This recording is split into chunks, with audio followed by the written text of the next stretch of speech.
Aujourd'hui, je voudrais parler de, justement, le titre de la conférence plutôt, c'est la matrice vibratoire. Je veux faire un parallèle entre justement le film La Matrice ou le terme de matrice et justement cette cinquième dimension ou la dimension, ce que j'appelle la dimension vibratoire. Alors, dans le film justement La Matrice, ils décrivent comme un genre de poste central où tout est contrôlé, où tous les programmes justement sont contrôlés. C'est un peu la même chose au niveau de l'être humain, dans le sens que il est contrôlé à partir d'une cinquième dimension, dans le sens que quand l'individu naît, il commence, même avant sa naissance, il commence à se créer des programmes.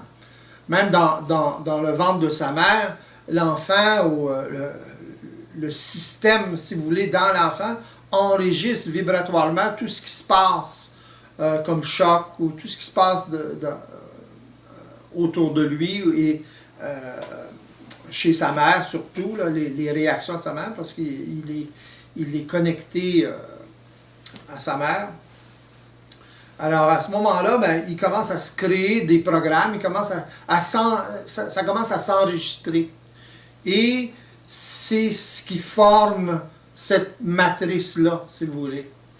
Alors, la matrice comme telle, c'est les programmes, il commence à s'accumuler des expériences, et quand les expériences sont répétées, à ce moment-là, ben, certains programmes sont plus forts, plus ils sont répétés, plus ils sont forts, et ça s'enregistre dans cette, comme je disais, dans cette cinquième dimension-là.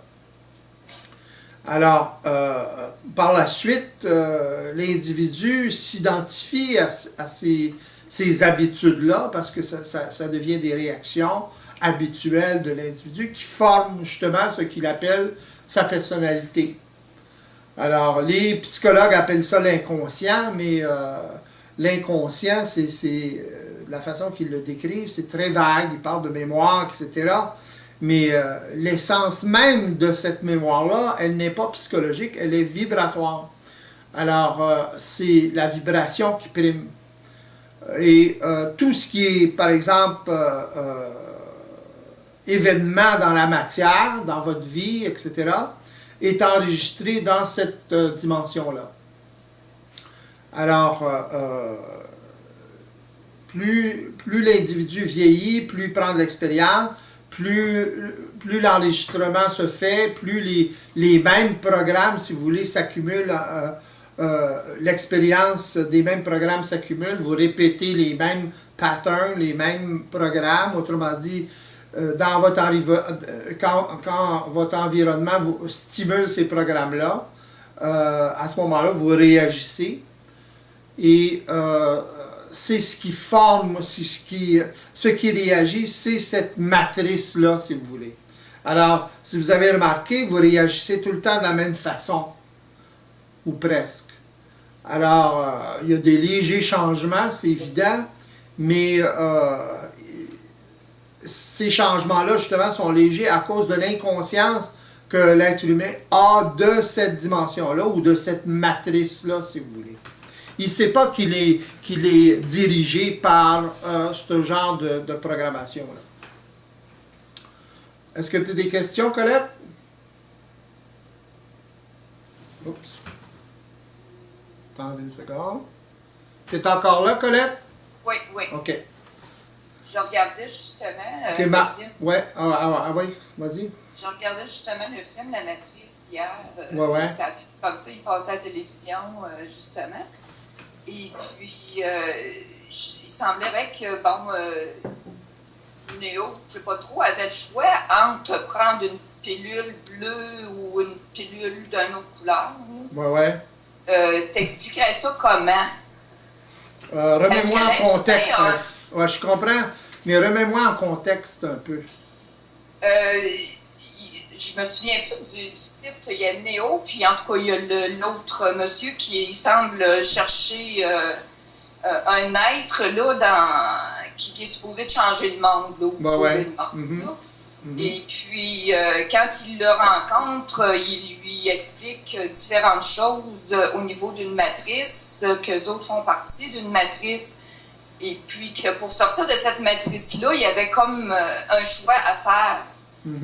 Soit qu'il prenait une pilule bleue qui le libérerait, soit qu'il prenait une pilule d'une autre couleur qui ferait qu'il resterait coincé dans cette matrice-là, puis sans aucune possibilité de s'en sortir. OK. Ben ouais. Ben, ça revient à dire, ou ça revient au fait que l'individu doit... comment je dirais ça? Je pourrais dire, par exemple, il doit prendre une décision, mais l'être humain, dans ce cas-là, il ne prend pas de décision.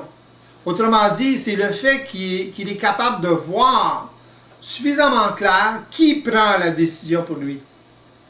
Quand un être humain voit suffisamment clair entre les options, si vous voulez, ou dans les options, à ce moment-là, il n'y a pas le choix de prendre la pilule bleue, justement.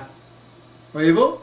Ou il n'y a pas le choix de prendre la pilule rouge et demeurer assujetti ou esclave de sa programmation. C'est un peu ça l'analogie de la pilule. Voyez-vous? Alors, s'il prend, comme je crois qu'il disait, s'il prend la pilule bleue, à ce moment-là, il s'expose à la nouveauté, au vide finalement de ce qu'il va connaître. Voyez-vous? S'il prend la pilule rouge, ben, il tombe dans ses vieilles habitudes, dans le connu, etc. Fait que quand un individu en sait, quand il est suffisamment informé, à ce moment, c'est là que l'instruction rentre en ligne de compte.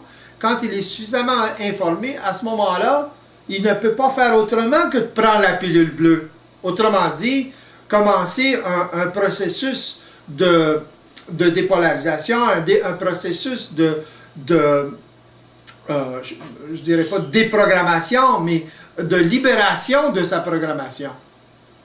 L'être humain n'est pas libre de sa programmation parce qu'il est dans l'ignorance des mécanismes qui le maintiennent dans sa programmation.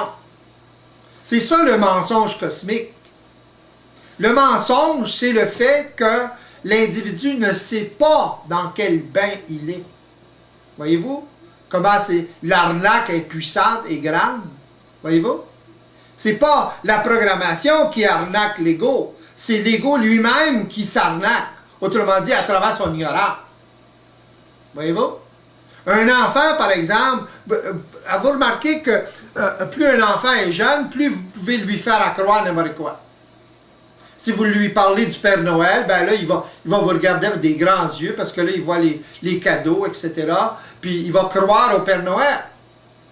Si vous lui dites, par exemple, tu vas avoir des cadeaux si tu crois au Père Noël, qui descend dans la cheminée, etc., il va y croire. Pourquoi? Parce qu'il ignore. Il est ignorant de la réalité. Voyez-vous? Il ne sait pas que c'est ses parents qui achètent les cadeaux, etc. Alors, il croit. C'est un peu la même chose au niveau de l'être humain. L'ego, par manque d'expérience, croit, donc il est assujetti à ce qu'on a, au terme, si vous voulez, du mensonge cosmique. Le mensonge cosmique, et la base du mensonge cosmique, c'est l'ignorance de l'ego ou de l'esprit dans la matière.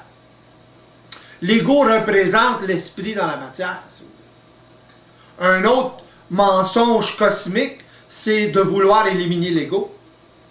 Voyez-vous? C'est pas l'ego qu'on doit éliminer. Ça, c'est encore, ça fait partie du mensonge cosmique, dans le sens que les gens, par exemple, très spiritualisés, très polarisés dans leur mental, vont vouloir éliminer l'ego au lieu de neutraliser ce qui emprisonne